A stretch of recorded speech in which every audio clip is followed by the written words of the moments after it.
ഏറ്റവും സമീകൃത ആഹാരമായി അറിയപ്പെടുന്ന പാലിനെക്കുറിച്ച് കുറച്ച് കാര്യങ്ങൾ നമുക്ക് നോക്കാം.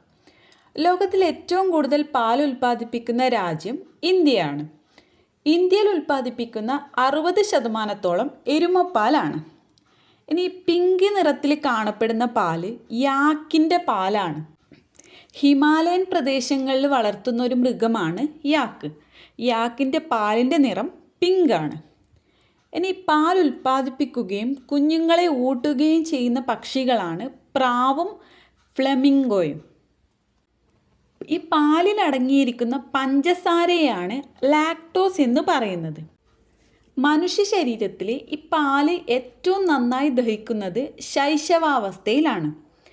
പാലൂട്ടി കുഞ്ഞുങ്ങളെ വളർത്തുന്ന ഒരു ജലജീവിയാണ് തിമിംഗലം.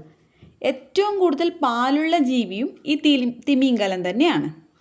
ഇനി കരയിലെ ജീവികളിൽ ഏറ്റവും കൂടുതൽ പാൽ ഉൽപ്പാദിപ്പിക്കുന്നത് ആനയാണ്. ഈ പാലിൽ 88% അടങ്ങിയിരിക്കുന്നത് ജലമാണ്. പാലിന് രുചി നൽകുന്നത് ലാക്ടോസ് ആണ്. അത് നമ്മൾ നേരത്തെ പറഞ്ഞു ലാക്ടോസ് എന്താണെന്ന്. പാലിൽ അടങ്ങിയിരിക്കുന്ന പഞ്ചസാരയാണ് ലാക്ടോസ്. ഇതാണ് പാലിന് രുചി നൽകുന്നത്. ഇനി പാലിൽ അടങ്ങിയിരിക്കുന്ന ഒരു പ്രധാനപ്പെട്ട പ്രോട്ടീനാണ് കാസീൻ.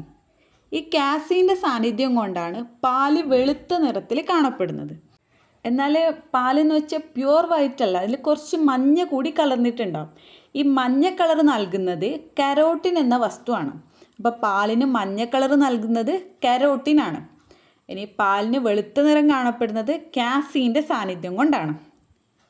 ഇനി പാലിലുള്ള അപകടകാരികളായ ബാക്ടീരിയകളെ നശിപ്പിക്കുന്നത് പാസ്ചറൈസേഷൻ എന്നൊരു പ്രക്രിയയിലൂടെയാണ്. അപ്പോൾ പാലിലെ അപകടകാരിയായ ബാക്ടീരിയയെല്ലാം നശിപ്പിക്കുന്നത് പാസ്ചറൈസേഷൻ വഴിയാണ്. ഈ പാസ്ചറൈസേഷൻ എന്ന പ്രക്രിയ കണ്ടെത്തിയത് ഫ്രഞ്ച് ശാസ്ത്രജ്ഞനായ ലൂയി പാസ്ചറാണ്.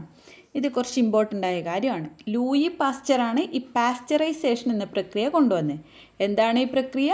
പാലിലുള്ള അപകടകാരികളായ ബാക്ടീരിയകളെ നശിപ്പിക്കുന്നതാണ് പാസ്ചറൈസേഷൻ. ഇതെങ്ങനെയാണെന്ന് വെച്ചാൽ 72 ഡിഗ്രി സെൽഷ്യസിൽ 15 സെക്കൻഡ് ചൂടാക്കിയ പാലിനെ വേഗത്തിൽ തണുപ്പിക്കുകയാണ് പാസ്ചറൈസേഷനിലൂടെ ചെയ്യുന്നത്. ഇന്ത്യയുടെ പാൽത്തൊട്ടി എന്നറിയപ്പെടുന്ന സംസ്ഥാനമാണ് ഹരിയാന. ലോകത്തിൽ ഏറ്റവും കൂടുതൽ പാൽ ഉൽപ്പാദിപ്പിക്കുന്ന പശു ഹോളിസ്റ്റീൻ ആണ്. ഇന്ത്യയിൽ പാലുൽപാദനം കൂട്ടാനായി നടത്തിയ ഒരു സംരംഭമാണ് ഓപ്പറേഷൻ ഫ്ലഡ്.